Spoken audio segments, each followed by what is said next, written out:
Tout peu seulement ont cru. Plusieurs ont refusé. Ils ont crucifié même la promesse. Et aujourd'hui aussi chez les nations, on va aussi crucifier, les autres vont aussi crucifier la parole. Parce que Jésus, le prophète lui-même a dit, j'accuse cette génération d'avoir crucifié Jésus pour la seconde fois. Maintenant, ce n'est pas le Jésus qu'on crucifie qui est la cette chair.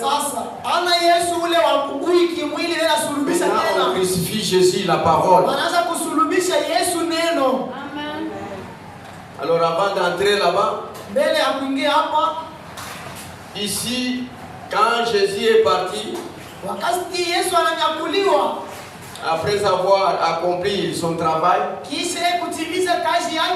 les petits gens que j'ai écrits ici, ce sont les gens qui sont ressuscités quand Jésus était ressuscité aussi.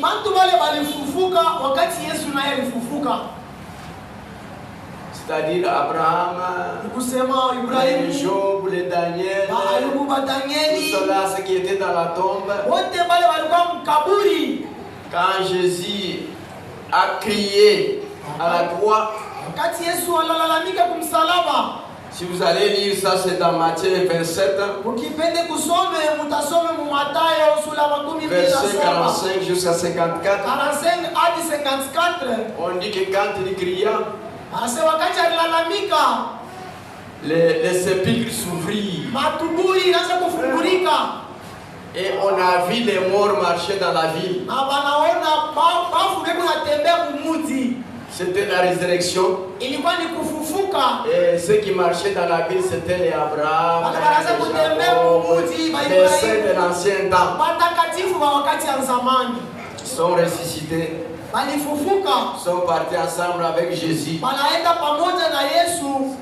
la gloire.